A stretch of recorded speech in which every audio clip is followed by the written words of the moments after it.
하나님의 자녀가 되어 이 땅에서부터 이미 영생을 누리며 하나님의 복된 다스림 가운데 살게 주시니 감사를 드립니다.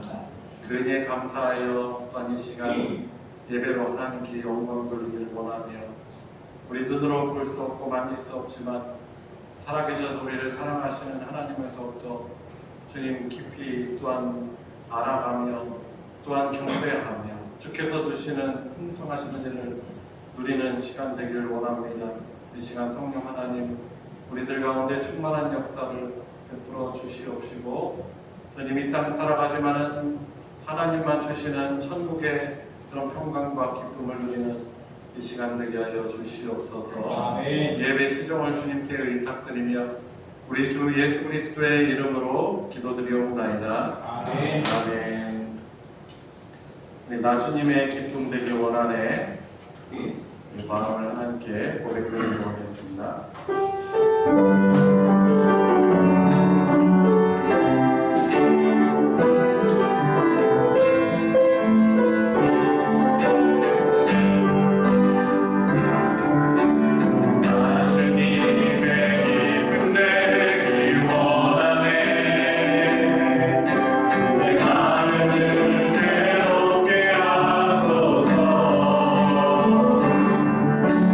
새 무대가 되게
아멘이시지요? 아멘. 이 마지막 찬양 내는 주의 영광을 보내 같이 믿음으로 고백하도록 하겠습니다.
영원한 하나님 나라에서조차 이렇게 하나님을 찬양하는 행진을 지속하며 비록 연약하고 부족한 우리들이 이 땅에서 죄악 가득한 악한 이 세상 속에 살아가지만 미리 천국을 맛보며 순종함으로 더욱더 하나님의 도우심과 다스리심을 경험하는 믿음의 믿음의 삶 살게 해주시고 나의 삶을 통해서도 주님의 영광을 또한 드러내는 그런 삶을 살게 해주십시오. 오늘 또 마지막으로 사도신경 성경 공부를 통해서 그 확실한 하나님의 나라를 믿음의 눈으로 바라보며 또한 우리 가운데 평강과 기쁨이 충만케 해주시길 원합니다라고 우리 같이 합심해서 기도하도록 하겠습니다. 기도하시겠습니다.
우리 삶의 인도자 되시는 전능하신 하나님, 지난 3일 동안도 주님 품 안에 지켜주시고 이 시간 주님 앞에 나와 감사와 찬양으로 예배드릴 수 있도록 인도하여 주시니 감사드립니다.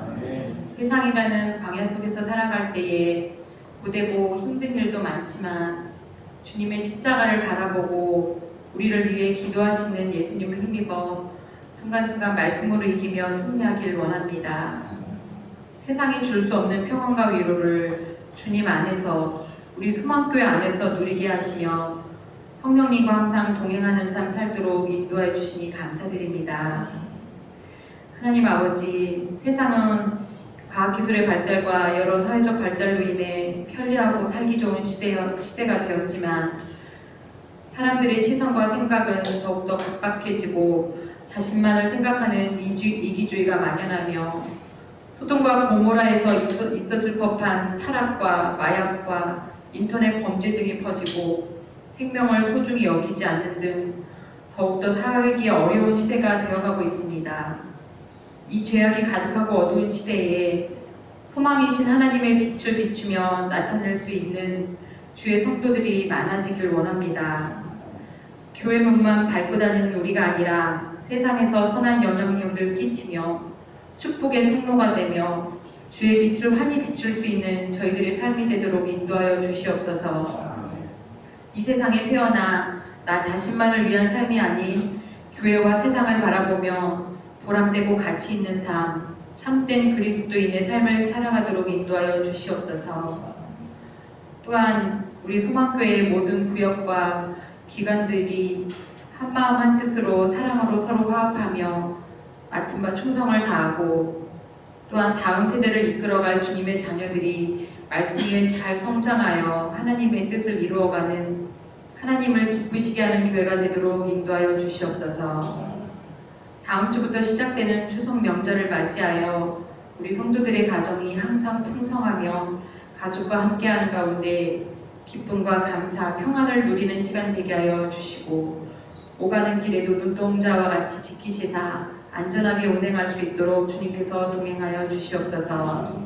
이 시간 말씀을 전하시는 목사님을 성령의 능력으로 붙들어 주시며 사도신경 말씀을 우리가 배우고 나눌 때에 우리의 영혼이 더욱더 말씀으로 더욱 든든히 서고 주님을 바르게 알고 믿는, 또한 새롭게 힘을 얻는 시간 되게 하여 주시옵소서. 예배의 모든 순서 주님 홀로 영광 받아주시길 간절히 소망하며 우리 주 예수 그리스도의 이름으로 기도드리옵나이다. 아멘.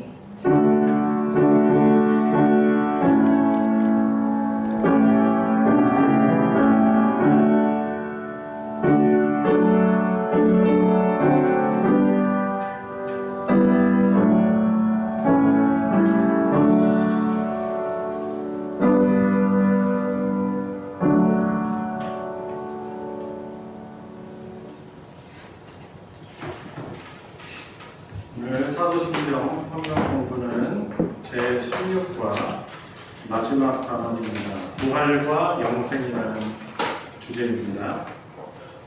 성경 말씀은 요한복음 3장 16절 말씀입니다.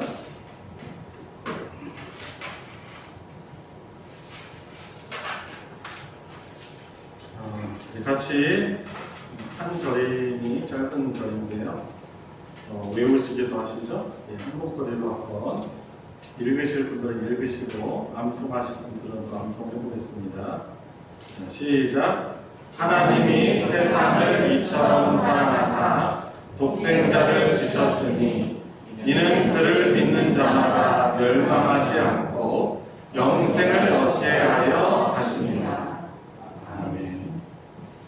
하나님이 세상을 사랑하사 독생자를 주신 목적은 우리를 구원하여 주시고 그를 믿는 자마다 이 영생, 하나님이 본래 우리에게 주시고자 하시는 그 복을 누리게 하려 하십니다 라고 우리에게 잘 알려진 요한복음 3장 16절에서 말씀하고 있습니다. 여는 이야기를 잠깐 읽어보면요, 이 세상의 삶이 전부가 아닙니다. 죽음이 끝이 아닙니다. 그리스도인은 몸이 다시 사는 것과 영원히 사는 것을 믿습니다. 곧 부활과 영생을 믿습니다. 영생은 어떻게 사는 것입니까? 라고 이렇게 질문을 하고 있습니다. 여러분, 지난 제가 말씀을 나눌 때 한번 말씀드린 것처럼 우리나라의 그 승강기의 특징들이 있었죠. 사자 이걸 안 하고 F를 한다거나, 또 예전에 심지어 아파트 층수가 1, 2, 3층 하다가 바로 5층으로 나오는 그런 층이 있었어요. 그 이유는 이제 우리가 이제 짐작하죠. 이게 숫자 4가 분명히 죽을 사람은 다른 뜻을 가진 그런 것이지만 음은 좀 같잖아요. 한자로. 그러다 보니까 이것을 좀 부정하게 생각을 해서 그것을 좀 미워해서 그렇게 나타나는 그런 일들도 있었습니다. 죽음 싫어하는 것은 동서고금을 막론하고 다 싫어하는 것이죠. 죽고 싶은 사람 사실 아무도 없는 것입니다. 우리 사람들은 할 수 있으면은 건강하게 그리고 죽음을 피하면서 살고 싶죠. 그래서 이전에 중국의 옛 시대에 진나라의 유명한 왕 시황제는 자기가 불로초를 찾고자 하여서 수천 명의 사람을 동원해가지고 그 불로초를 찾으러 다니기도 했던 것이죠. 그리고 하여튼 이 죽음에 대한 그런 두려움이 있는 것입니다. 그런데 이 죽음의 특징이 있어요. 죽음은요, 보편적이라는 거예요. 누구에게나 다 죽음은 온다는 것입니다. 그리고 필연적이라는 거죠. 조금 전 말씀드린 것과 마찬가지 비슷한데, 모든 사람이 죽을 뿐만 아니라 반드시 죽는다는 거예요. 죽음을 피할 수 있는 그런 묘방도 없는 것입니다. 그리고 또 세 번째 죽음의 특징이 무엇입니까? 어느 때라도 찾아올 수 있다는 거예요. 언제라도. 그리고 네 번째로, 이제 세 번째랑 비슷한데 예측 불가능하다는 것입니다. 이 죽음이라는 것은. 그리고 다섯 번째로 이 죽음은요, 특징이 사실 나면서부터 죽음이 예고되어 있습니다. 그래서 이렇게 말하면 좀 너무 강한 편이지만 사람은 사실 나면서부터 사형을 언도받은 존재들입니다. 그리고 여섯 번째 특징이라고 한다면 죽음이라는 건 참 허무한 일이죠. 그래서 허무하죠. 그리고 이 죽음이라는 것은 우리 인간에게 불안을 주는 원천이라고 할 수 있는 것이죠. 그리고 죽음은 우리에게 사실 자연스러운 것이 아닙니다. 그렇기 때문에 우리 사람들이 이 죽음이라는 것을 다 싫어하는 것이죠. 그리고 아홉 번째, 죽음은 불가항력적이에요. 거부한다고 해서 아무도 죽음을 막을 수 없다는 것입니다. 그리고 이제 중요한 거 10번째로 죽음의 특징은 사실 하나님의 심판의 결과라고 할 수 있는 것입니다. 여러분, 그래서 이 죽음이라는 것에 대해서 잘못된 생각을 하게 되잖아요. 잘못된 생각을 하게 될 때 나타날 수 있는 두 가지 양상이 있어요. 첫 번째는 뭐냐면 쾌락주의. 다 죽는데 그냥 내가 살아있을 때 즐기면서 살아야지, 내가 누리며 살아야지 하고서는 쾌락주의로 빠질 수가 있어요. 그리고 이 쾌락주의만큼 좋지 않은 건데 그 두 번째로 뭐냐면 허무주의로 빠질 수 있습니다. 그래가지고 죽으면 그것이 끝이 아닌가, 이 인생이 도대체 무슨 의미가 있냐, 이렇게 생각하는 사람들이 있어요. 그래서 이렇게 쾌락주의에 빠지기도 하고 허무주의에 빠지는 이유는 이 죽음 뒤에 새로운 삶이 있다는 것을 모르기도 하고 확신하지 못하기 때문인 것입니다. 여러분, 그래서 우리 기독교인들이 믿고 있는 우리 신앙의 중요한 진리 무엇입니까? 우리 기독교인들은, 하나님 믿는 사람들은 몸의 부활을 믿는 것이지. 그죠? 이거는 사실 하나님, 우리를 창조하신 하나님이 매뉴얼인 성경을 통해서 우리에게 거듭 중요하게 전해주시고 있는 사실, 진리라고 할 수 있는 것이죠. 불교를 믿는, 불교적 세계관에 갇혀 사는 사람은 어떻습니까? 죽으면요, 다른 생물로 태어나는 거예요. 그죠? 그걸 무슨 설이라고 하죠? 윤회설, 윤회사상이라고 합니다. 그러니까 우리의 몸이 부활한다는 것은 기독교 신자의 가장 독특한 신앙의 특징이라고 할 수 있는 것이죠. 그렇다면 몸의 부활이란 도대체 부활이 무엇일까요? 이걸 알기 위해서는 우리가 오늘 공부를 통해서 간단한 부분이, 사실 많이 설명해야 되는 아주 간단하게 요약하고 있는 단원인데 우리 한번 같이 공부해 보도록 하겠습니다. 자, 내용 살피기 들어가겠습니다. 자, 몸이 다시 사는 것, 김일태 장로님부터 읽어나가겠습니다. 하나님께서 사람을 지으실 때 육신과 영혼이 신비하게 연합된 생명으로 만드셨습니다. 하나님을 알고 하나님을 섬기는 존재로 만드셨습니다. 그러나 아담이 타락한 후 죄로 인해 모든 사람이 하나님의 진노와 저주 아래 놓이게 되었습니다. 죽음이 모든 사람에게 이르렀습니다.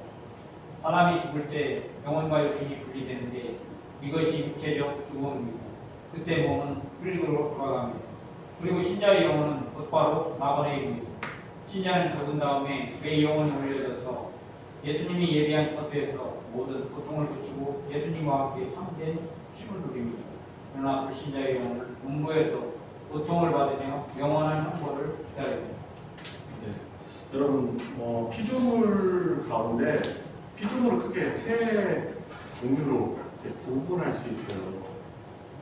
영적 존재인 천사, 그리고 우리 사람, 그리고 동물, 이렇게 크게 세 부류로 분류할 수 있습니다. 근데 천사는 영혼은 있지만 무엇이 없는 존재예요? 뭐 없어요? 육체가 없죠. 그리고 동물은 육체는 있지만은 그에게 영이 없습니다. 그런데 우리 사람은 유일하게 하나님의 형상대로 창조를 받아서 우리는 육체와 더불어 영혼이 있는, 영혼과 육체로 구성되어 있는 그런 존재가 우리 인간인 것이죠. 그래서 이 사람이 죽을 때 이 성경에서 말하는 이 죽음이라는 것은 무엇이냐면 영혼과 육체가 분리되는 것, 이것을 육체적 죽음이라고 하는 것입니다. 그래서 인간이 죽는다는 것은 바로 이 육체적 죽음을 말하는 것입니다.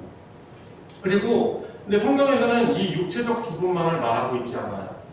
우리가 하나님으로부터 단절될 때 우리의 영이 죽은 것이라고 그렇게 말씀하고 있는 것입니다. 그래서 예수님이 이런 말씀을 하시잖아요.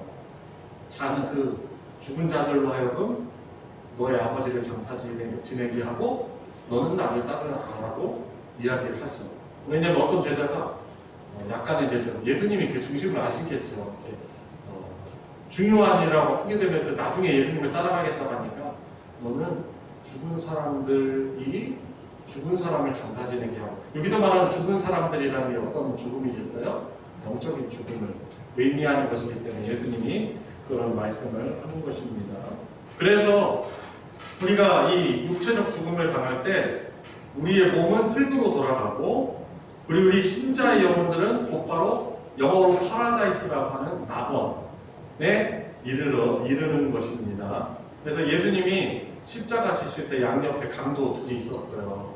그때 한 강도는 예수님을 막 저주하고, 한 강도는 예수님께 주께서 주의 나라에 계실 때 나도 구원해 주십시오라고 했을 때 주님이 그래 너도 너도 나와 함께 낙원에 있을 것이다. 이게 낙원이 바로 이제 우리가 죽으면 가는 우리 영이 가는 그곳을 성경에서 말하고 있는 것입니다. 그래서 신자는 죽은 다음에 그의 영혼이 올려져서 예수님이 예비하신 처소에서 모든 고통을 그치고 예수님과 함께 참된 쉼을 누리는 것이고, 그런데 반대로 불신자의 영혼은 음부에서 고통을 받으면서 둘째 사망인, 둘째 형벌인 영원한 형벌을 기다리게 되는 것입니다. 자, 2번 이의영 집사님. 예수 그리스도께서 부활하셨습니다. 그러므로 그리스도 안에 있는 우리도 다시 살아날 것입니다. 현재 우리가 입고 있는 몸은 일시적인 것입니다. 주님이 재림하셔서 모든 사람들을 일으키실 때 몸이 다시 살아나고 변화될 것입니다. 모든 사람은 영혼과 몸이 다시 결합된 온전한 사람으로 하나님 앞에 서게 됩니다. 그때 예수님을 믿는 신자는 생명의 부활로 살아날 것이고 불신자는 심판의 부활로 살아날 것입니다.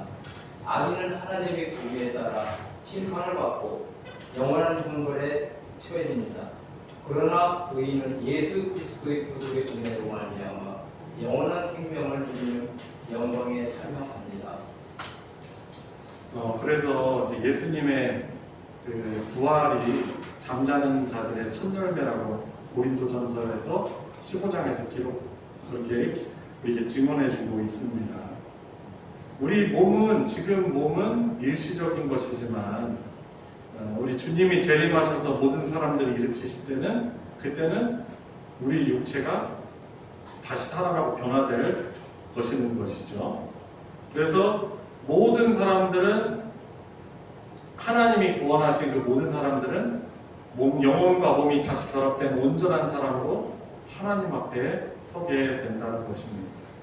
그래서 그때 예수님을 믿어 하나님의 백성인 자들은 생명의 부활로 되살아나는 것이고, 그리고 불신자는 그 음부에서 고통을 받다가 심판의 부활로 살아나는 것이죠. 그러니까 이 부활이라는 건 누구에게나 다 있어요.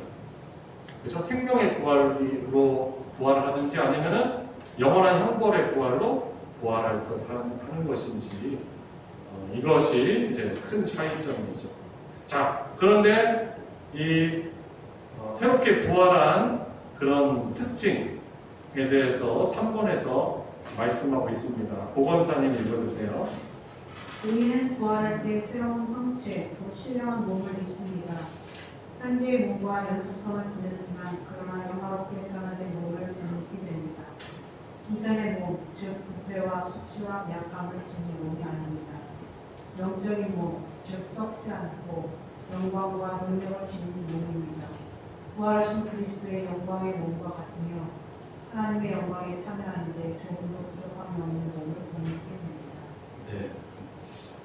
예수님이 부활하고 재림하심으로 의인들이 부활할 때 그 부활은 이전의 육체와는 다른 육체로 썩지 않을 또 신령한 몸으로 부활을 하게 되는 것입니다. 이 신령한 몸이라는 표현은 사실 이 성경에 쓰여지던 신약 성경에 쓰여지던 그 그리스 시대에는 상당히 충격적인 표현이었어요. 왜냐하면 이 헬레니즘 문화, 헬라 사상에 있어서 그들은 이제 이원론적인 그런 사상을 가지고 있었어요. 그건 어떤 말이냐면 우리 사람을 구성하는 이제 영혼과 육체 가운데 영혼은 고귀한 것인데 그리고 육체는 그런데 죄를 만드는 것이고 부정한 것이다라는 그런 세계관을 가지고 있었어요.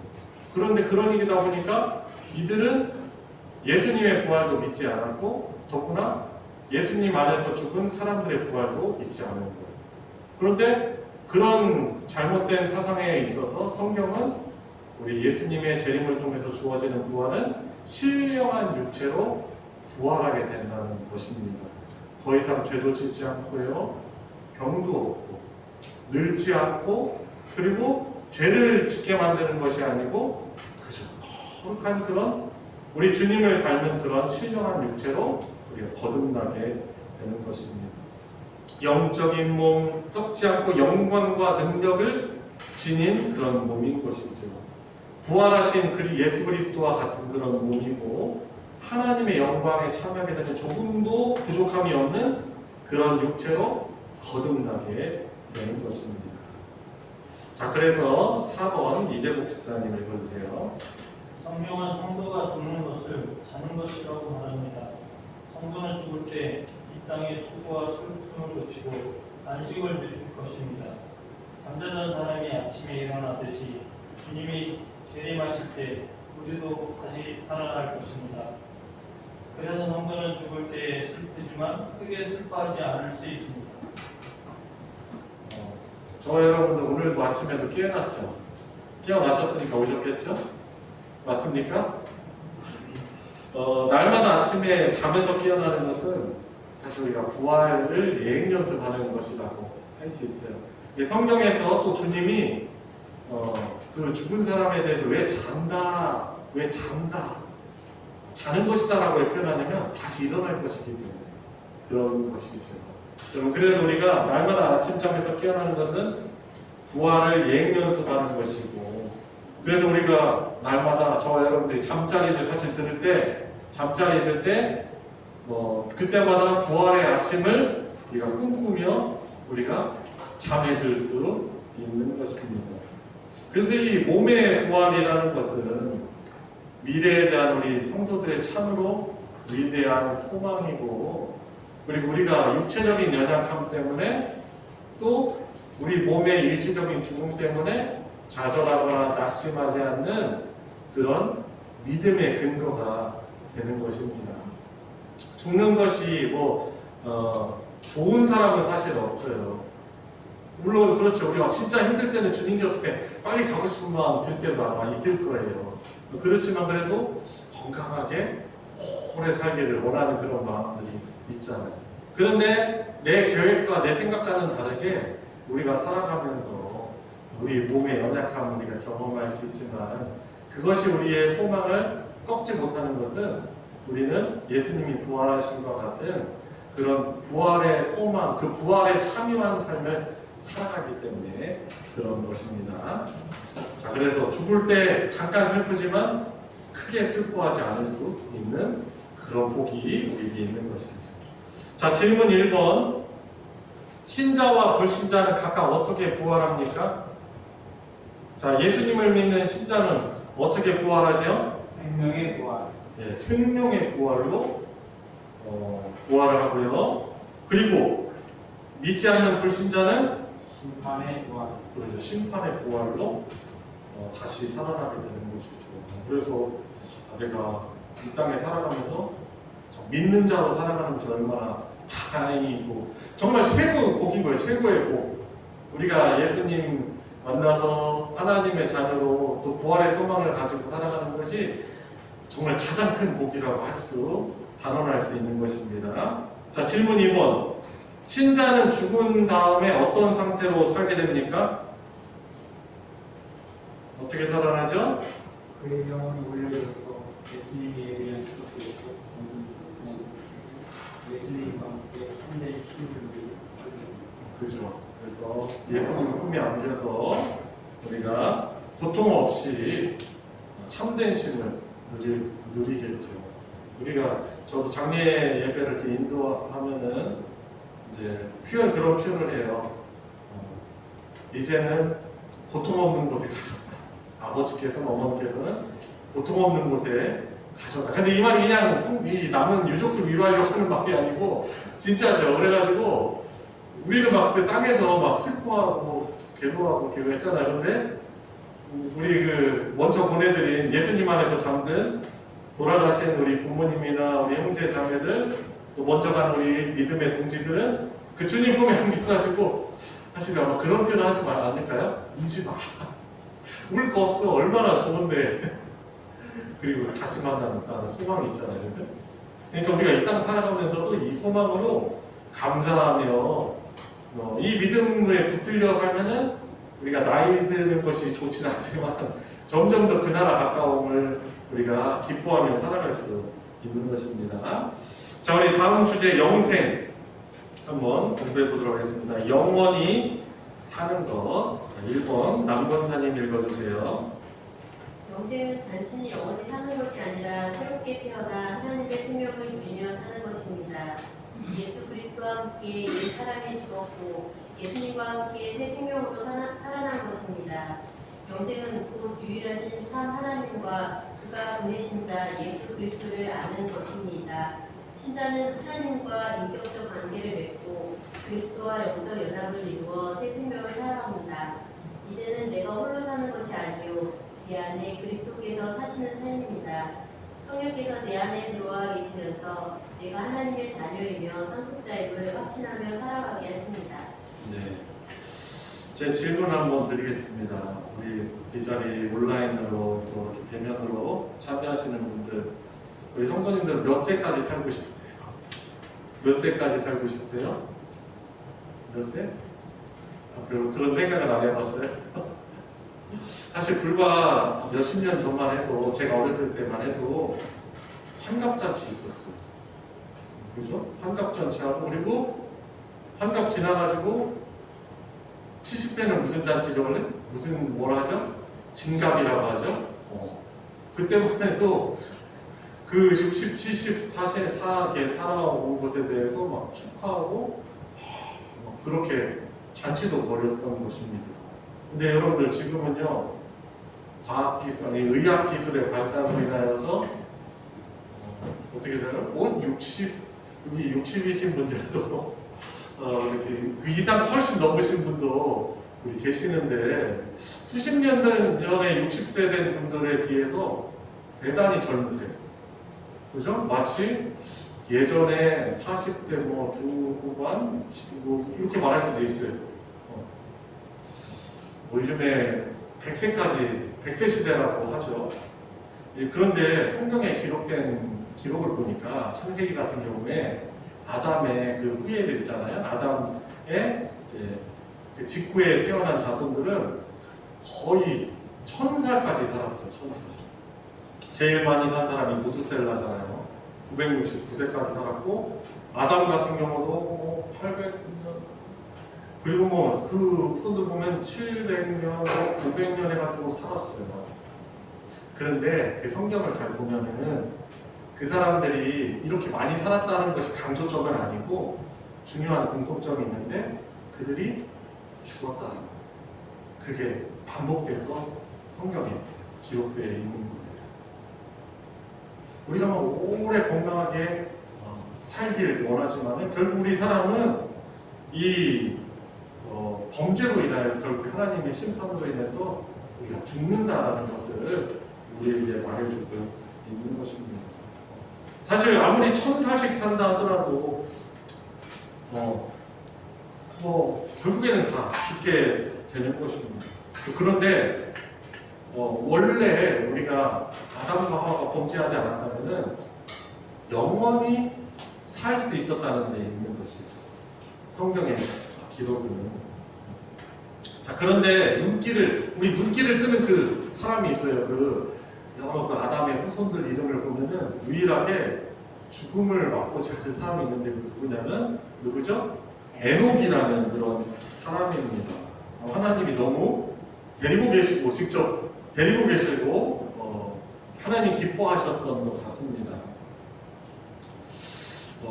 다른 사람은 다 죽었는데 에녹은 그렇게 하나님께로 바로 또 이끌림을 받았는데 이제 성경을 보면서 이제 우리가 수로를 하는 것이죠.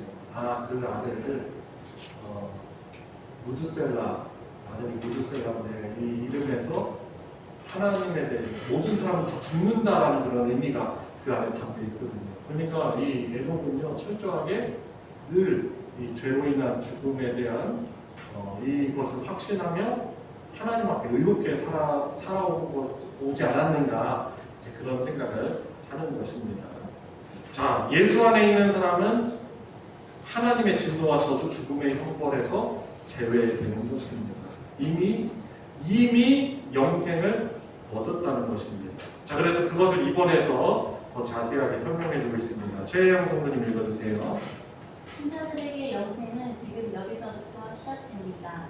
죽은 후에 영생이 시작되는 것이 아닙니다. 예수님을 믿을 때 영생을 이미 얻었습니다. 예수를 구주로 믿어 새롭게 태어나는 그때 영원히 시간 안으로 들어오고 영원한 삶이 시작됩니다. 새로운 생명, 부활의 삶을 살아갑니다.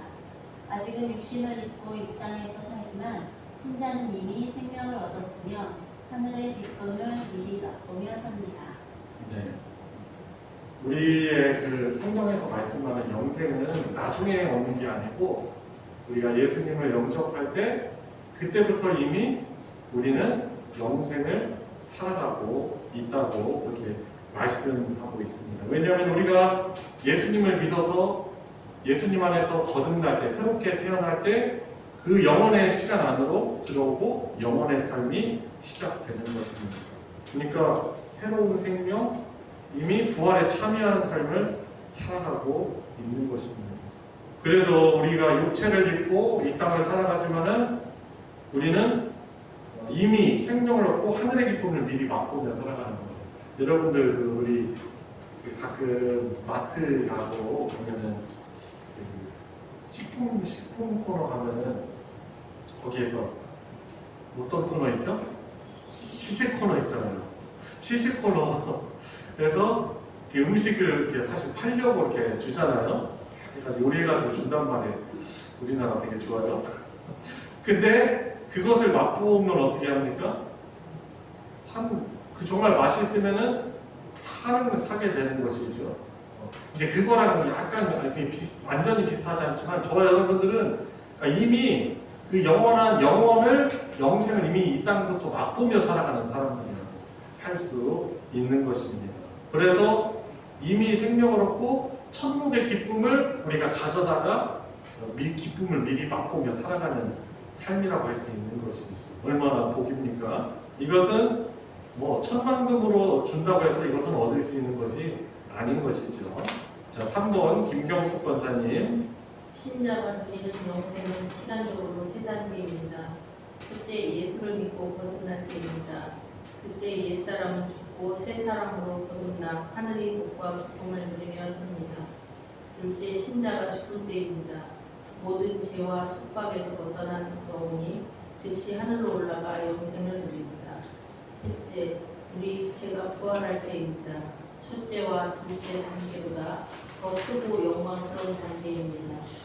부활한 육체와 정결하게 된 영혼이 결합하여 영광 가운데 하나님을 배우게 될 것입니다.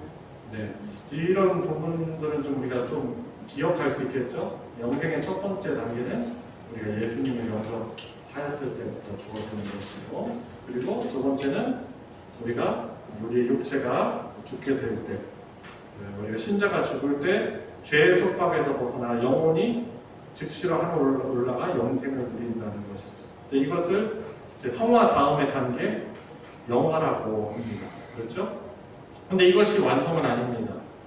예수님이 재림하셔서 우리 육체가 부활할 때 이것이 영생의 세 번째 단계라고 할 수 있고, 첫째와 둘째 단계보다 더 크고 영광스러운 단계가 바로 이렇게 우리 예수님이 오셔서 우리 육체가 부활할 때라는 것이죠. 그래서 부활한 육체와 정결하게 된 영혼이 결합하여 영광 가운데 하나님을 배우게 될 것이다 라고 말씀하고 있는 것입니다. 자, 질문 3번, 4번 우리 같이 물어보겠습니다. 자, 영생이란 무엇입니까? 영생이란 무엇이죠?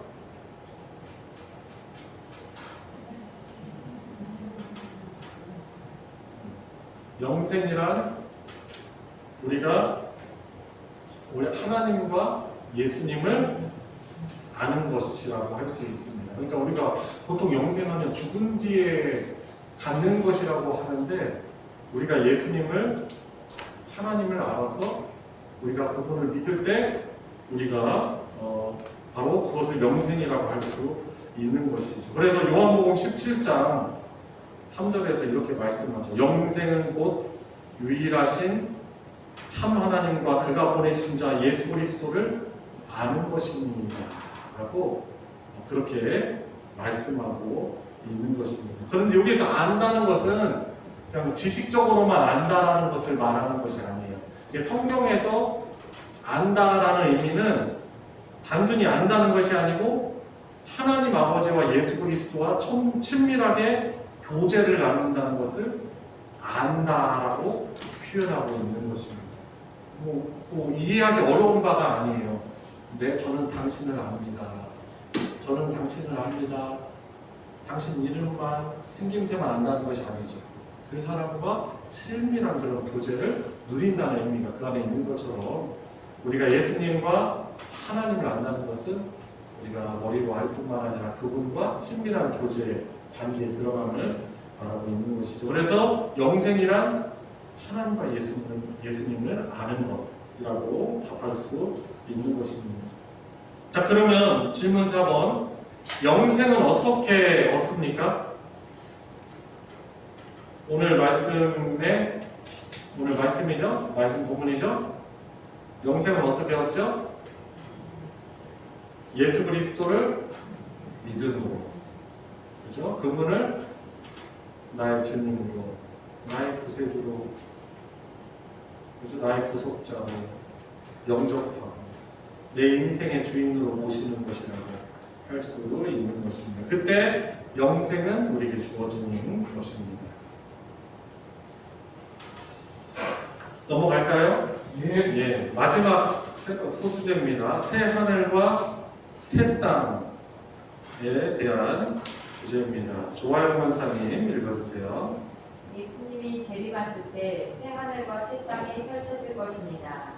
지금은 만물이 탄식하며 고통을 겪고 있지만 그날에는 하늘이 불에 타서 풀어지고 물질은 뜨거운 불에 녹아집니다. 죄와 인간의 욕심으로 생겨난 모든 오염과 부조화는 다 사라집니다. 그리고 새 하늘과 새 땅이 찬란하게 도래합니다. 하나님이 지으신 피조계 전체와 모든 만물들이 완전히 새로워질 것입니다. 네. 요한계시록에서 이것을 증거하고 있죠. 새 하늘과 새 땅이라는 것은 완전하게 완성된 하나님의 나라를 의미하고 있는 것이죠. 이 아름다운 언어를 이단에서 가져다가 신천지 해가지고 써서 그 의미를 더럽게 하고 있는 것입니다. 우리가 범죄함으로 인해서 잃어버렸던 신라번이라고 할 수 있죠. 하나님의 나라가 또 회복되고 완성되는 것이죠. 이때 하나님이 지으신 피조계 전체와 모든 만물들이 새로워질 것입니다. 우리가 아담과 하와가 범죄함으로 인해서 이 땅도 저주를 받아서 그때 육식동물도 생기고 야국강식의 그런 아주 무서운 환경도 벌어지게 될 것이지만 그 새하늘과 새 땅에서는 죄로 인하여서 잃어버렸던 그런 모든 그런 좋은 것들이 다시금 회복되는 만물들이 완전히 새로워지는 그런 새 땅이 펼쳐질 것이라는 것이죠. 자, 2번 박장로님. 부활 이후 그리스도 안에 있는 성도는 영광스러운 부활의 몸을 품고 새하늘과 새 땅에서 영원한 즐거움과 안전한 복을 누립니다. 그리스도와 함께 심판한 일에 참여하고 영원히 왕노릇하며 삽니다. 온 마음으로 하나님을 즐거워하며 영원토록 주의 영광을 찬송할 것입니다. 영생을 통해서 우리가 누리게 되는 바로 이것이죠. 하나님이 우리에게 주시고자 하시는 것이 바로 이런 참된 안식. 그죠? 영생을 통해서 누릴 이것을 하나님이 우리에게 너무나 주기를 원하시는 거죠. 이 땅에서 우리는 미리 시스코너처럼 교회의 믿음을 통해서 누리지만은 그 하늘의 기쁨과 평강을 미리 맛보며 살아가지만 이제 그때는 예수님의 재림을 통해서 도래하는 하나님의 나라, 그때는 영원한 즐거움과 완전한 그 복을 누릴 수 있게 되는 것이죠. 그리고 마태복음에 의해 보면은 주님과 함께 그 세상을 심판하는 그런 일에 참여하게 되고 요한계시록 22장에 의하면 영영토록 왕노릇할 것이다. 왜냐하면 하나님의 자녀이기 때문에 왕족인 것이지.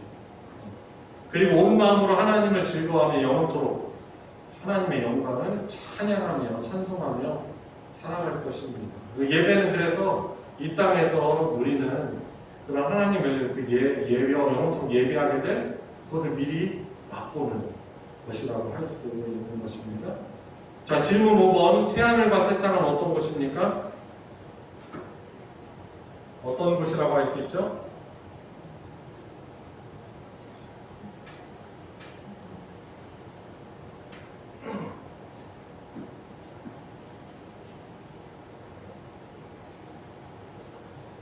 죄와 오염으로 얼룩졌던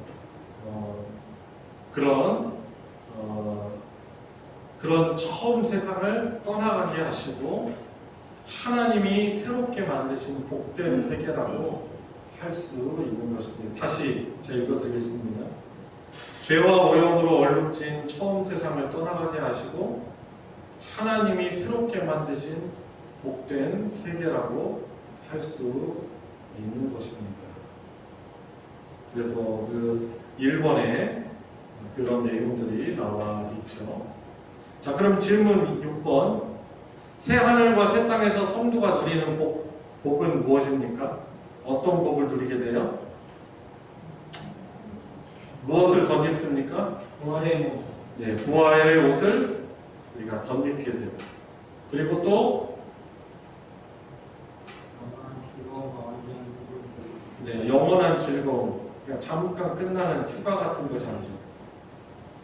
영원한 즐거움, 그리고 복도 완전한 복을 누리는 것이죠. 우리가 바라는 그 모든 것이 비교할 수 있는 것이 그 안에 다 있겠죠. 그리고 어떤 복을 또 누립니까?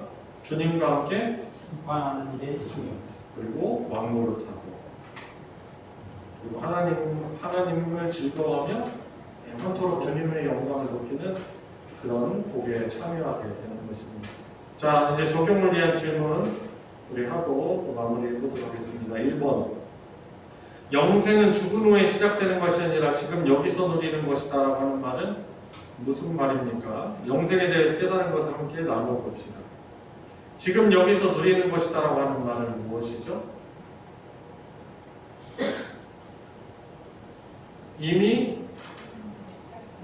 그죠, 우리에게 그런 영생의 삶이 예수님을 영접함으로 인해서 이미 하나님과의 관계도 회복되고 여전히 죄와 부패함으로 인해서 하나님과의 그 풍성한 교제를 누리지 못하지만 그럼에도 불구하고 우리는 영생을 이 땅에서부터 누리는 자로 살아가게 되는 거죠. 지금 예배 드리시는 같이 공부하는 모든 분들은 이미 이 땅에서부터 그 영생을 누리는 삶이라고 할 수 있는 것입니다. 그래서 영생을 생각하면은 죽은 뒤에 얻는 것이라고 이렇게 우리가 가볍게 생각을 했는데 그것이 아닙니다. 영생은 우리가 몇 단계로 있다고 배웠어요? 3단계였죠? 그죠? 첫 번째로는 우리가 예수님을 영접할 때, 두 번째로는 신자가 죽을 그렇죠. 신자가 죽을 때, 그리고 세 번째는 우리 육체가 부활을 우리가 우리의 육체가 부활함으로 우리가 얻게 되는 것이다라고 이렇게 할 수 있는 것입니다. 자, 이제 최종 질문입니다. 사도신경을 공부하며 가장 기억에 남는 말씀은 무엇입니까? 그것은 하나님을 섬기는데 어떤 도움을 줄까요?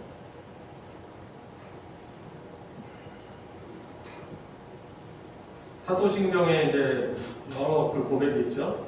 그 고백 가운데 어떤 고백이 여러분들에게 가장 가장 기억에 남나 한번 감성 한번 떠올려 보셔도 되고 보시면서 생각해도 됩니다. 저는 이렇게 오늘 공부하면서 이렇게 밤에 자고 아침에 일어나는 것 그것이 어떻게 보면은 우리가 그 부활에 참여하게 되는 그런 것들을 연습한다고 제가 아까 말씀을 드렸는데 이런 부분들이 좀 감사한 것 같아요. 주의 아래 자고 깨는 것 우리 주님이 거느리시면서 내가 아침에 그래도 일어나면서 좀 피곤하지만은 아침에 깨면서 내가 이후에 꼭 맛볼 그런 부활의 몸으로 또 깨어나는 것을 제가 또 생각할 수 있게 되고 이런 부분들도 오늘 공부하면서 좀 감사한 그런 부분이었습니다. 가장 기억에 남는 말씀 없으세요?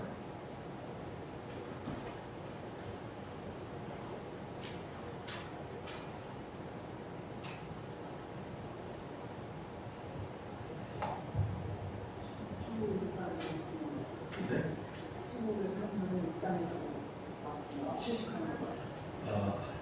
시식 예, 시식이 원래 필리핀에서 요리 이름인데 예?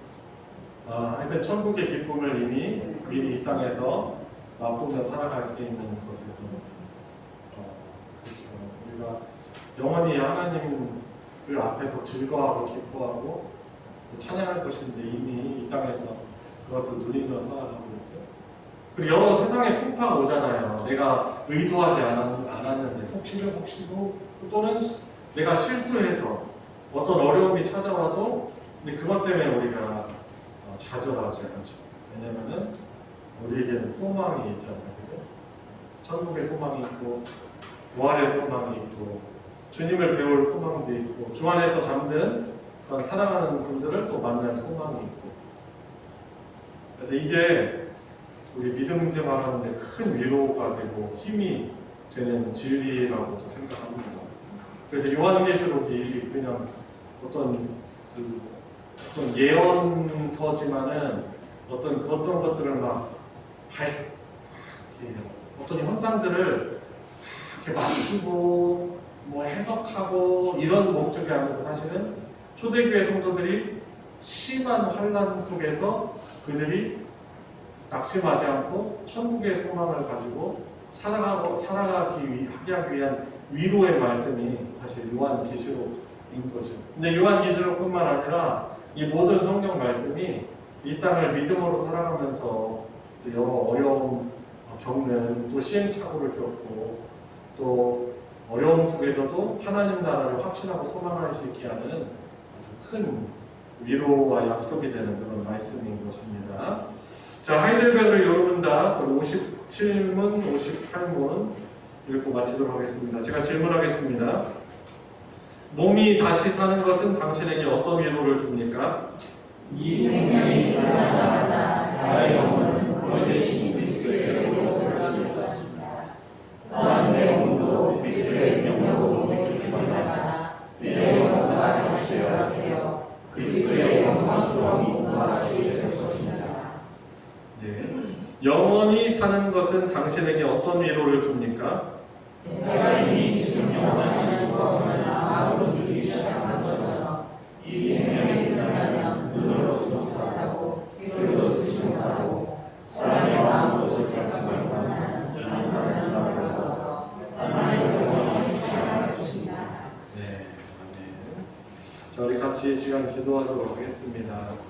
우리 기도할 때 이렇게 사도신경, 기독교인의 중요한 믿는 바, 신앙 고백의 내용을 공부하게 해주시니 감사드립니다. 우리가 기도하면서 하나님 그러나 이 배운 바를 가지고 내 믿음이 쉽게 흔들리려고 할 때 다시금 이 말씀 내가 믿는 바를 잘 정리하고 확신할 수 있게 해주시고 주님 이 믿음은 바라는 것들의 실상이라고 했는데 아직 완성되지 않은 하나님 나라의 백성으로 살아가는데 여러 어려움들이 있지만은 하나님 우리에게 온전히 이 말, 그 하나님의 나라를 더욱 확신하며 그 천국을 미리 이 땅에서부터 맛보는 그런 하나님의 백성으로 살게 해주십시오. 불순종하던 그런 모습이 변화되어 점점 더 순종하고 더 하나님의 형상을 회복하고 닮아가는 이 성화의 시간들을 기쁨으로 살아가게 해주시고 어려움 속에서도 나를 다스리시는 하나님으로 인해서 감사하며 살아갈 수 있는 그런 복된 인생이 되게 해달라고 우리 같이 합심으로 기도하도록 하겠습니다. 기도하시겠습니다. 하나님 아버지, 죄인의 감사드립니다. 좀 실수처럼 주님으로 모습에는 없나. 하나님 그럼에도 불구하고 하나님의 백성들의 어떤 그런 삶을 살아가게 하시고 거듭하시고 주님 보호하여 주시고 또 인도해 주시니 너무나 감사드립니다. 하나님의 인도에 주님 이미 영생에 참여한 사람 가운데 주님 살아갈 수 있도록 인도하여 주시고 인도하여 주시고 우리 한 번 더 기도하도록 하겠습니다. 오늘 배운 부활과 영생에 대한 이 확신을 가지고 살게 해주십시오. 때로 육체의 연약함 가운데 있지만 저에게 이 말, 저희 부활을, 예수님의 재림과 부활을 또 힘을 얻게 해주시고 그 믿음으로 연약함을 이겨내게 해주십시오. 그리고 영원한 삶이 있음을 믿고 심판의 부활이 아닌 우리 주님의 품에 안겨서 생명의 부활로 주님 다시 부활하는 그런 믿음으로 살아가는 제가 되게 해주십시오. 그리고 우리 그런 교회 부활과 영생에 대한 성경적 진리를 가지고 확신하며 살아가는 우리 교회 공동체가 되게 달라고 같이 한 번 더 기도하도록 하겠습니다. 하나님 아버지, 너무나 귀한 진리 주님 반드시 성취될 하나님의 약속의 말씀으로 주님 미루었고 살아오게 해주시니 주님 감사를 드립니다. 주님 은혜로 주님이 믿음으로 살아가게 하여 주시고 주님 서울 이 세상에 우리의 뜻을 보지 않고 주님 또 주님의 복음을 전하며 주님의 믿음을 가르쳐드리는 삶을 살아가며 주님 또 이 진리 가운데 살아갈 수 있는 하나님 들어주시고 주님 은혜를 베풀어 주시길 원합니다. 인도하여 주시옵소서. 네, 마지막으로 한 번 더 기도하겠습니다. 네, 추석 명절 우리들에게 또 다가오는데 하나님 우리 가정을 사랑하여 주셔서 또 모든 이동 가운데 안전하도록 주님의 날개 그늘 아래 지켜보아 주시고 가족들 간에 다툼이 없이 서로를 섬기며 화목해지는 그런 천국을 누리는 우리 가정 되게 해주시고 건강도 하나님께서 붙들어 주시며 또한 귀한 쉼을 누릴 수 있는 그런 복된 시간들 될 수 있도록 우리 가정과 우리 소망교회 속한 모든 권속들도 축복하여 되도록 우리가 한 번 더 기도하도록 하겠습니다. 하나님 아버지, 추석 명절 다가오는데 하나님 우리 주셔서 안전하게 해주시고 건강케 하시고 믿음을 잃어버리지 않게 해주시고 주님 도태되지 않게 해주시고 가족들이 서로 화목하며 귀한 시간을 누릴 수 있는 그런 은혜가 있어야 주시기를 주님 간절히 원하옵나이다. 주님 들어주시고 하나님의 은혜를 이끌어주시기를 주님께 감사합니다.